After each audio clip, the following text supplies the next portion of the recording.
Okay, this is going to be a series on, actually this is the next video in my series of videos on the 7.3.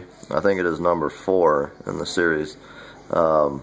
Basically this video is going to be on valve seat grinding, valve lapping, and the tools and what's needed and what's necessary to get the job done. First thing you're going to need is a nice little oil squirter can. It's nice to have. You don't absolutely need it, but like I said, nice to have, and it saves a lot of time. A valve lapper tool. This is a grinding compound. This is basically a valve lapping compound, fine grade. The reason I'm using fine grade is because I have new valve seat. New valves, and the seats are cut, and they're got a fresh cut on them. So there's not really any pitting. In normal applications, when you're just lapping valves, the seats need to be cut, or the valves need to be cut, and the seats need to be cut. They have pits in them, and you're trying to get rid of that. That's why you would use the coarse. But other than that, this valve's brand new, and as you can see, I've already lapped it, and that's my contact area there. Basically, there's a brand new cut valve seat there. You can see it's got a nice cut on it, and it's been lapped, and it's nice and clean. You absolutely want to get everything nice and clean when you pull off the when you're wiping down the grinding compound, which is this. You don't want any of that in there, and you do not want any metal shavings in there.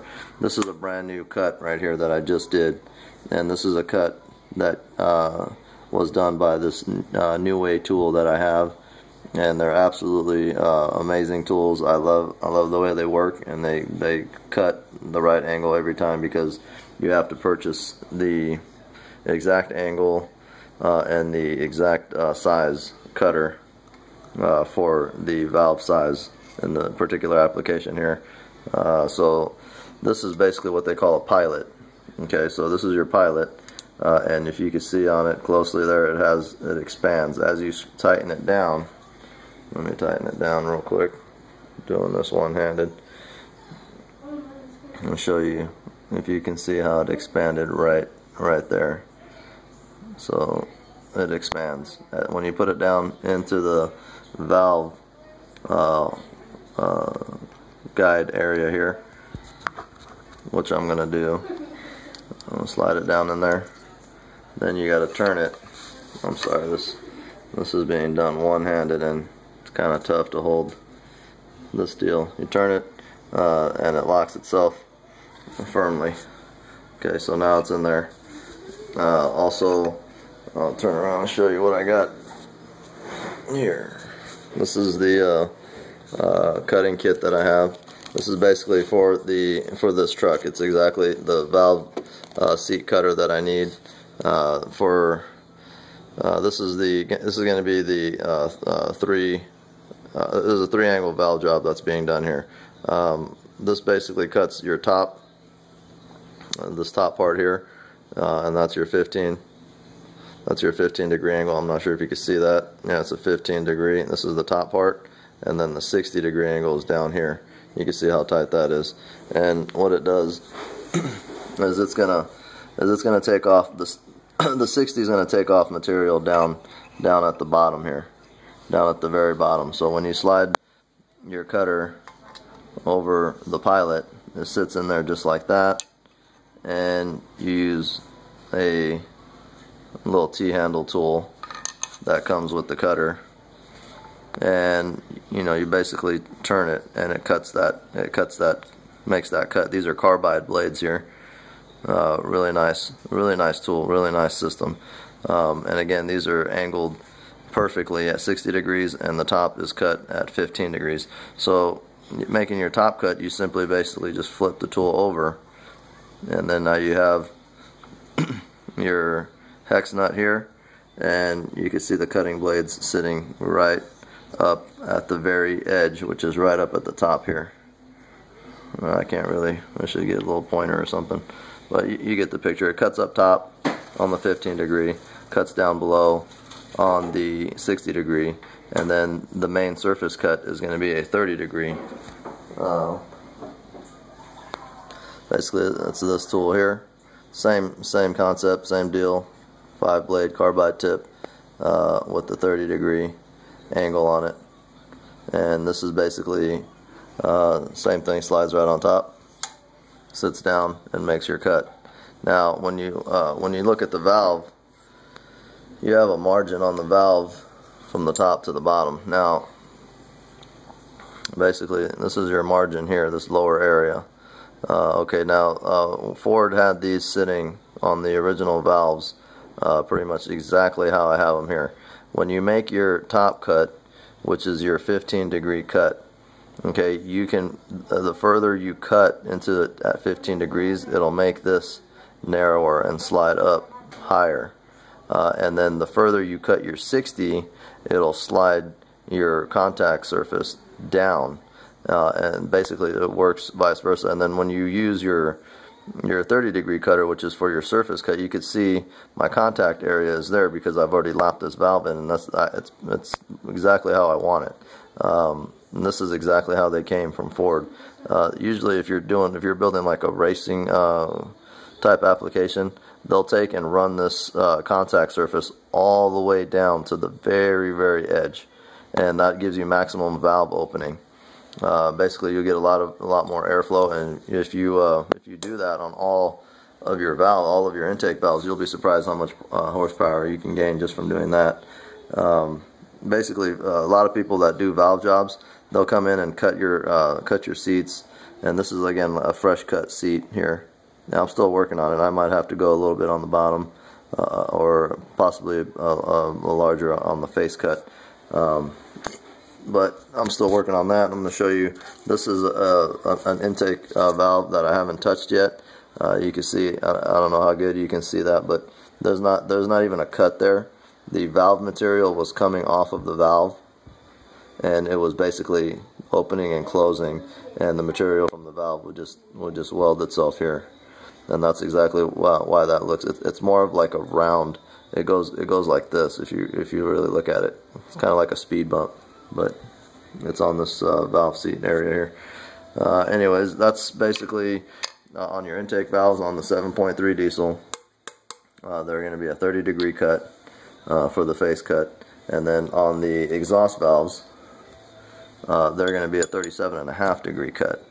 And this one here, again, new valve, and I didn't have to cut these actually. I just lapped them in because there was nothing wrong with the original cut. So, the intake valves were the problem in this vehicle.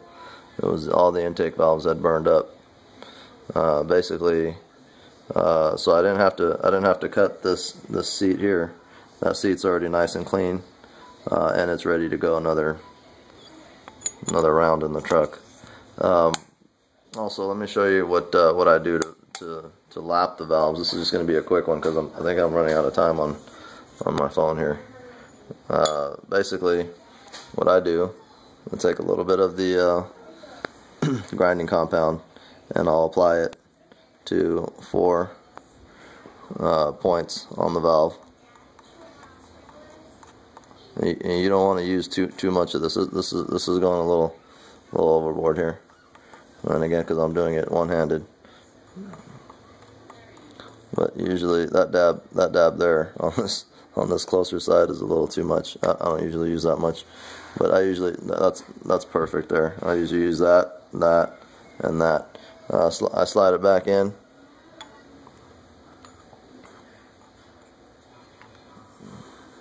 And drop. Then this is your valve lapping tool.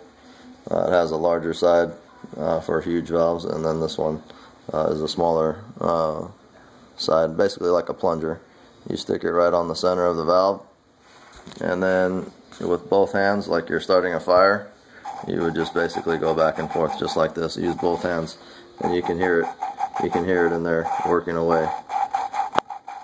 And basically what that's doing is just creating a smooth contact surface, and it's going to be, and then after you do this, make sure you keep that valve in that hole. don't start putting valves everywhere, because when you lap and cut the seat here and this valve gets lapped in here, that's going to be the end of that. So you want to use it on that location. And my next video is going to be for doing the injector cups on this head. A lot of people don't do the injector cups, but guess what?